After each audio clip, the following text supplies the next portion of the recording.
श्री सत्यनारायण व्रत कथा तृतीय अध्याय। श्री सूत जी ने कहा, हे श्रेष्ठ मुनियों, अब आगे की एक कथा कहता हूँ। पूर्व काल में उल्कामुख नाम का एक महान बुद्धिमान राजा था।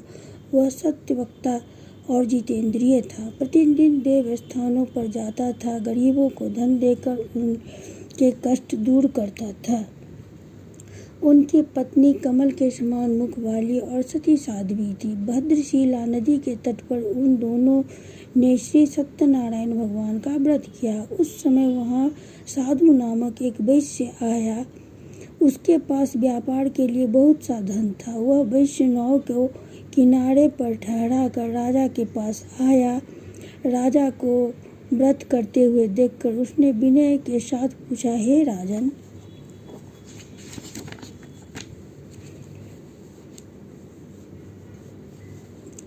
भक्ति युक्त चित्त से यह आप क्या कर रहे हैं?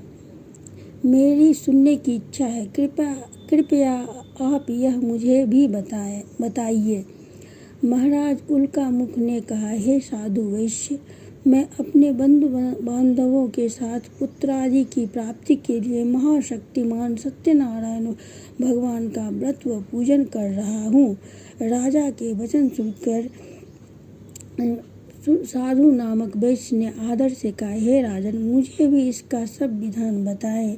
मैं भी आपके कथनानुसार इस व्रत को करूँगा। मेरे भी कोई संतान नहीं है। मुझे विश्वास है इससे निश्चय ही मेरे भी संतान होगी। राजा से सब विधान सुन व्यापार से निवृत्त हो वह वैश्य आनंद के साथ अपने घर आया। वैश्य ने अपनी पत्नी से संतान देने वाली उस व्रत का समाचार सुनाया और प्रण किया कि अब जब मेरे संतान होगी तब मैं इस व्रत को करूँगा। साधु ने यह वचन अपनी पत्नी लीलावती से भी कहे।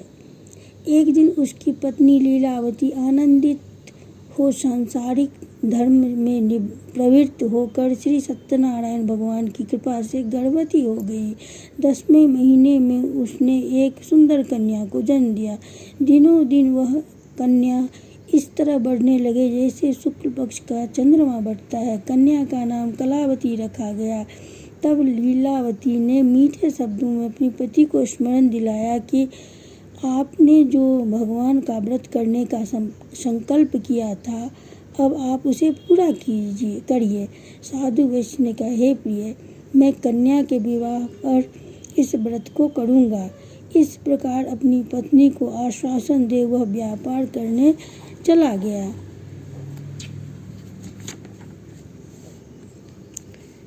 कलावती पितृगृह में वृद्धि को प्राप्त हो गई। लौटने पर साधु ने जब नगर में सखियों के साथ अपनी पुत्री को खेलते देखा तो दूत को बुलाकर कहा कि उसकी पुत्री के लिए कोई सुयोग वर्ग देख कर लाओ। साधु नामक वैश्य की आज्ञा पाकर दूत कंचन नगर पहुंचा और खोज कर और देखभाल कर वैश्य की लड़की के लिए एक सुजोग बनिक पुत्र ले आया। उस सुजोग लड़के को देखकर साधु नामक वैश्य ने अपने बंधु बांधवों सहित प्रसन्नचित्त होकर अपनी पुत्री का विवाह उसके साथ कर दिया। दुर्भाग्य से वह विवाह के समय ही सत्यनारायण भगवान का व्रत करना भूल गया। इस पर श्री भगवान क्रोधित हो गए। उन्होंने वैश्य को श्राप दिया कि तुम्हें दारुण दुख प्राप्त होगा। अपने कार्य में कुशल साधु नामक वैश्य अपने जामाता सहित नावों को लेकर व्यापार करने के लिए समुद्र के समीप स्थित रत्नसारपुर नगर में गया। दोनों ससुर जमाई चंद्रकेतु राजा के उस नगर में व्यापार करने लगे। एक दिन भगवान सत्यनारायण की माया से प्रेरित एक चोर राजा का धन चुराकर भागा जा रहा था। राजा के दूतों को अपने पीछे वेग से आते देखकर चोर ने घबराकर राजा के धन को वहीं नाव में चुपचाप रख दिया जहाँ वे ससुर जमाई ठहरे हुए थे और भाग गया।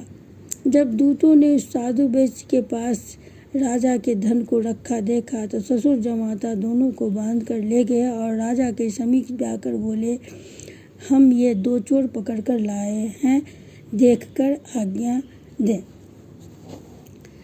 तब राजा ने बिना उसकी बात सुने ही उन्हें कारागार में डालने की आज्ञा दे दी। इस प्रकार राजा की आज्ञा से उनको कठिन कारावास में डाल दिया गया तथा उनका धन भी छीन लिया गया। सत्यनारायण भगवान के श्राप के कारण साधु वैश्य की पत्नी लीलावती व पुत्री कलावती भी घर पर बहुत दुखी हुई। उनके घर में रखा धन चोर चुरा कर ले गए। शारीरिक व मानसिक पीड़ा तथा भूख प्यास से अति दुखित हो भोजन की चिंता में कलावती कन्या एक ब्राह्मण के घर गई।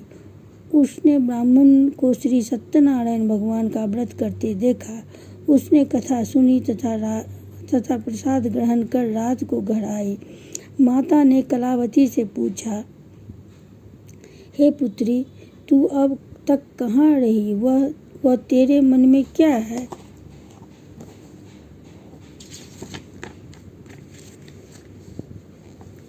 कलावती बोली, हे माता, मैंने एक ब्राह्मण के घर श्री सत्यनारायण भगवान का व्रत होते देखा। कन्या के वचन सुनकर लीलावती ने सत्यनारायण भगवान के पूजन की तैयारी की। उसने परिवार और बंधुओं सहित श्री सत्यनारायण भगवान का पूजन व व्रत किया और वर मांगा कि मेरे पति और दामाद शीघ्र ही घर लौट आए। साथ ही प्रार्थना की कि हम सब का अपराध क्षमा करो।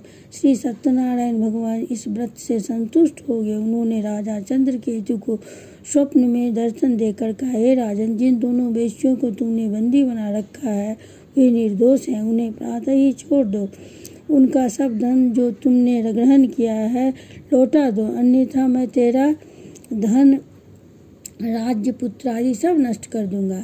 राजा से ऐसे वचन कहकर भगवान अंतर्ध्यान हो गए। प्रातः काल राजा चंद्रकेतु ने सभा में सबको अपना स्वप्न सुनाया और सैनिकों को आज्ञा दी कि दोनों बनिक पुत्रों को कैद से मुक्त कर सभा में लाया जाए। दोनों आते ही राजा को प्रणाम किया। राजा ने कोमल वचनों में कहा, हे महानुभावों, तुम्हें भावी बस ऐसा कठिन दुख प्राप्त हुआ है, अब तुम्हें कोई भय नहीं, तुम मुक्त हो। इसके बाद राजा ने उनको नए नए वस्त्राभूषण पहनवाए तथा उनका जितना धन लिया था उससे दूना लौटाकर आदर से विदा किया। दोनों वैश्य अपने घर को चल दिए। इति श्री सत्यनारायण व्रत कथा का 3य अध्याय संपूर्ण।